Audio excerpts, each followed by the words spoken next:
So it's the end of 2016, and we've had some pretty great movies and some not so great movies. But I'm just going to go through my top 10 favorite movies of the year. Now, this is a very personal list. This is my favorite movies of the year, which is going to differ from someone else's 10 favorite movies of the year, which is going to differ from someone else's 10 favorite movies of the year still.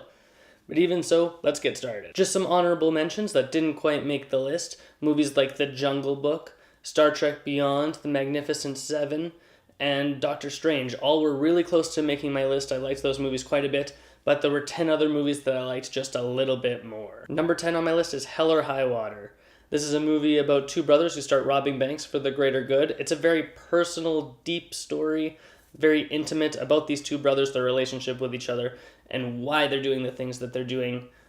Just like all the other movies on my list, I highly recommend going to go check out Hell or High Water. Number 9 is The Edge of 17. I thought this was a really endearing coming-of-age movie. I thought Hailee Steinfeld did an excellent job as the main character, and Woody Harrelson really knocked it out of the park as well as the comic relief of her teacher. I did do a review on Edge of 17 though, so if you wanted to check out more of my thoughts on the movie, you can always check that out. Number 8 on my list is a movie that's a lot higher on other people's lists, and that is Arrival. This is a movie that really harkens back to the old Twilight Zone TV show, and it's a movie that I thoroughly enjoyed. This movie has a really, really strong script, as well as really strong performances from Amy Adams and the rest of the cast.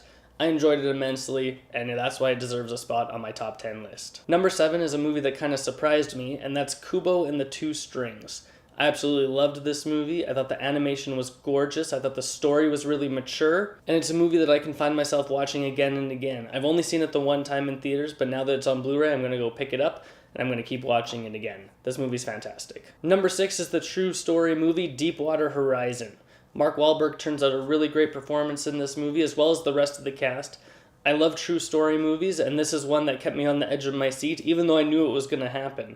They introduce all these characters to you, and you know bad things are going to happen to them, and then when the bad things eventually do happen, you care a lot about the story. Number 5 is the second animated movie on my list, and that is Moana. I love Polynesian culture. I loved all the music of this movie. I really loved the main character of Moana. She's a very three-dimensional, fully realized character, and the character of Maui had a lot of humanity to him as well.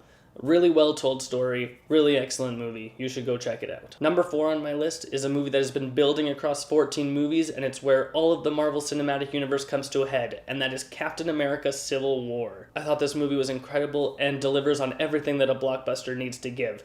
It has lots of great action, it has lots of great emotion, it has really well laid out sides between Captain America and Iron Man. I went into this movie completely being on Team Cap, but then I hear Iron Man explain his side of the story. I was like, hey, well, maybe I agree with him. But then Cap explains more things. I'm like, hey, well, maybe I'm on his side. It's a movie that really divides you in the best of ways. Plus, that battle sequence in the airport is simply phenomenal. Here we are into the top 3 of the movies, and number 3 on my list is Rogue One, A Star Wars Story. Now, I know what you're all thinking.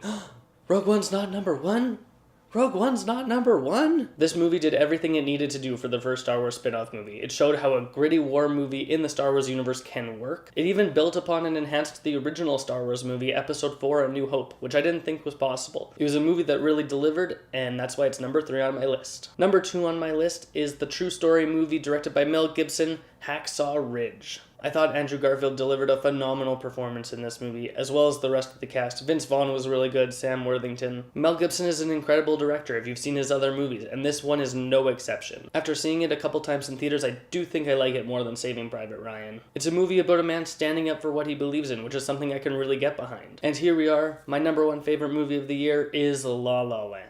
La La Land is directed by Damien Chazelle, who is quickly becoming one of my favorite directors. It's a musical starring Ryan Gosling and Emma Stone, and is the story of a pianist and an aspiring actress who help each other achieve their dreams while singing songs along the way and falling in love. This is no doubt my favorite movie of the year. I can't wait to go see it again, and I highly recommend you all try and go check it out as well. So that's it. Those are my favorite movies of 2016. I can't wait to see what 2017 has to offer. I'm going to be doing a video of my top 10 most anticipated movies of 2017, so keep an eye out for that. You can comment below and let me know what you thought of my top 10 videos, and you can let me know what your top 10 favorite movies are. You can give me a subscription if you haven't done so already, and if you got nothing else to do, go watch more movies.